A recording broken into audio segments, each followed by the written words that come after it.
자, 여러분 환영합니다. 매일 아침 경제 뉴스를 켜면 기분이 어떠신가요?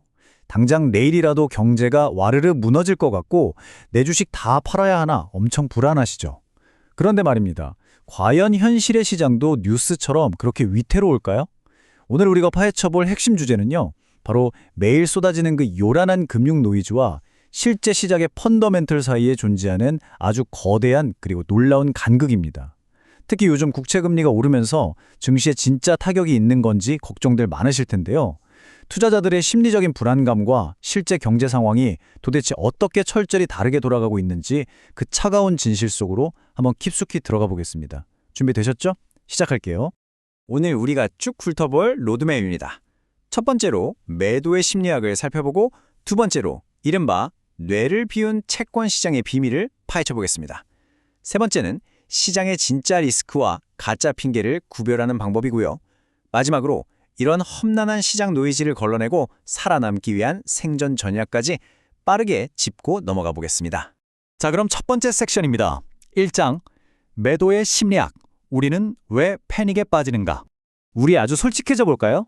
내가 주식을 딱 팔고 나면 마음 한구석에서 이제 시장 확 폭락했으면 좋겠다 하고 은근히 바라신 적 다들 한 번쯤 있으시잖아요. 되게 도발적인 지분 같지만 사실 이게 우리 모두의 숨겨진 심리입니다.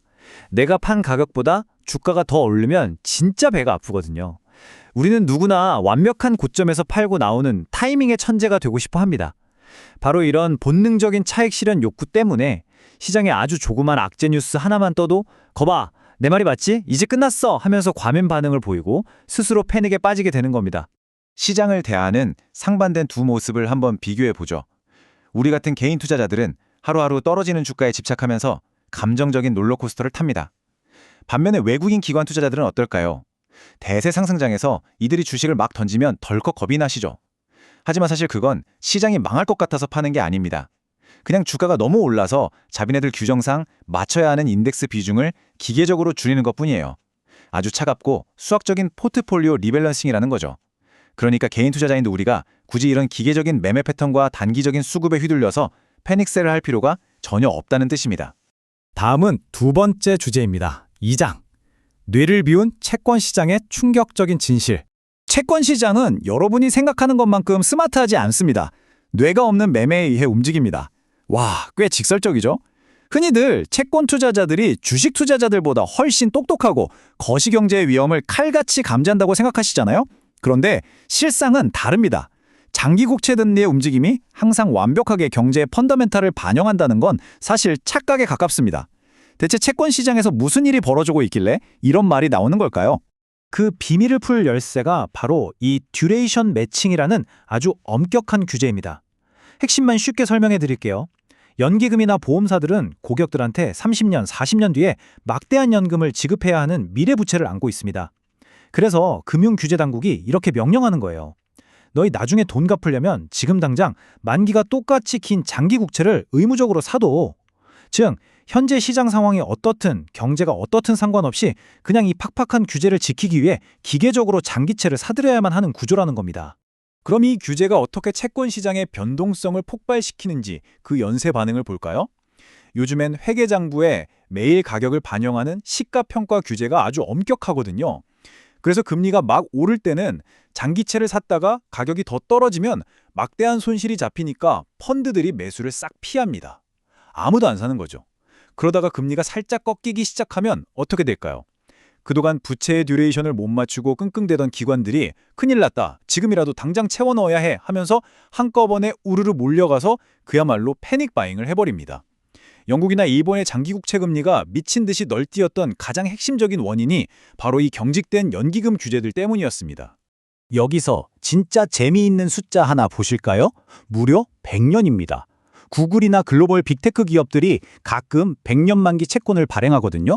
자기들 회사가 100년 뒤에도 멀쩡할 줄 알고 이걸 찍어내는 걸까요? 또 투자자들은 무슨 생각으로 이걸 살까요? 정답은 간단합니다. 앞서 말씀드린 듀레이션 매칭에 쫓기는 스위스나 영국의 연기금들이 장기 자산이 너무 부족하니까 이런 100년짜리 채권이라도 울며 겨자 먹기로 앞다투어 사주는 겁니다. 기업들 입장에서는 그냥 넘쳐나는 공짜 돈을 쓸어 담는 거나 다름없죠. 자, 여기서 우리가 내려야 할 결론은 명확합니다. 뉴스에서 장기 국채 금리가 폭등한다고 떠들 때 그게 무조건 경제가 파탄나거나 국가 재정이 무너진다는 신호로 받아들이고 겁먹을 필요가 없다는 겁니다.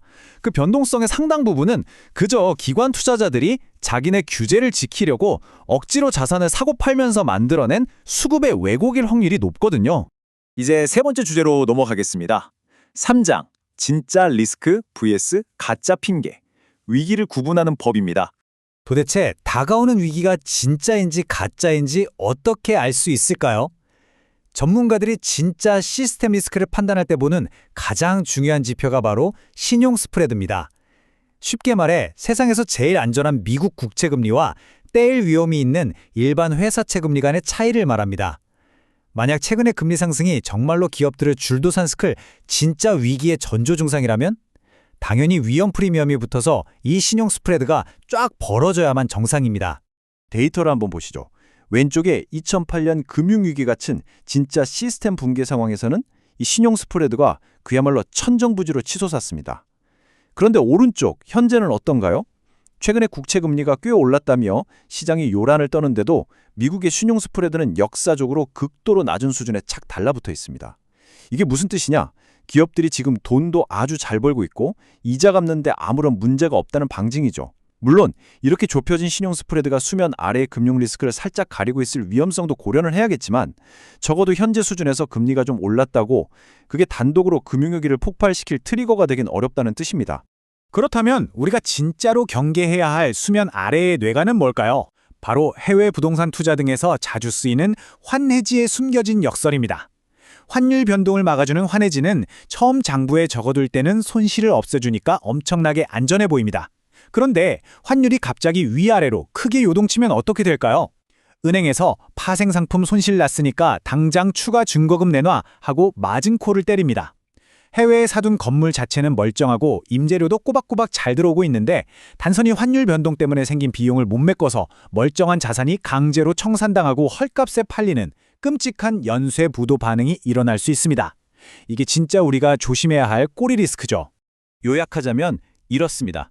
아까 보신 것처럼 신용 스프레드가 낮은 수준에서 꽉 닫혀 있다면 최근의 금리 급등이나 주가 하락은 대세 상승장 속에서 내심 차익 실현을 하고 싶어하는 투자자들이 억지로 갖다 붙인 심리적인 핑계일 뿐입니다. 그냥 시장이 좀 쉴 때가 되어서 만들어낸 노이즈라는 겁니다. 벌써 마지막 섹션이네요. 4장, 노이즈 필터링, 그리고 5장, 시장에서 살아남는 생존 전략입니다. 시장에 쏟아지는 정보의 홍수 속에서 우리가 과감히 꺼버려야 할 노이즈와 눈을 크게 뜨고 봐야 할 시그널을 정리해봤습니다. 중동의 지정학적 갈등이나 전쟁 공포, 인간의 심리 구조상 그런 공포는 길어야 3개월이면 시장에서 완전히 잊혀집니다. 외국인의 단기 매도세? 아까 말씀드렸죠. 그냥 자기들 규정에 맞춘 비중 조절입니다. 이런 노이즈들은 과감히 무시하십시오.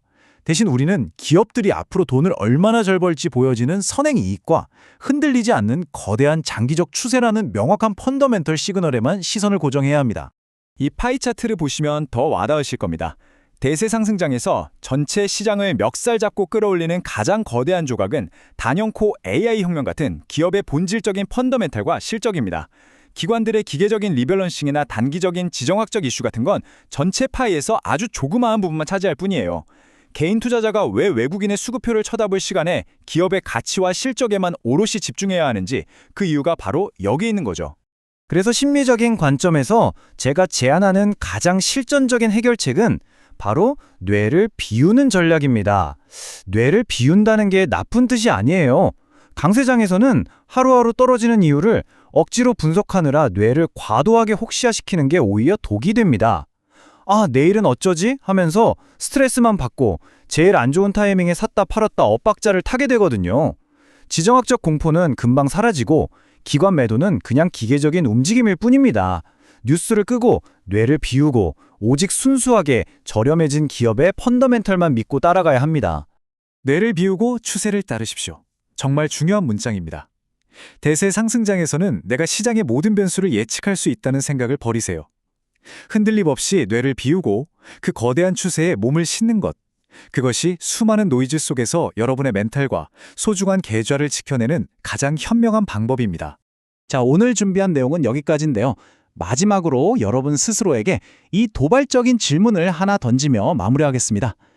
여러분은 내일 당장 바뀔지도 모르는 가짜 핑계와 매일의 불안한 노이즈에 여러분의 소중한 자산을 맡기시겠습니까?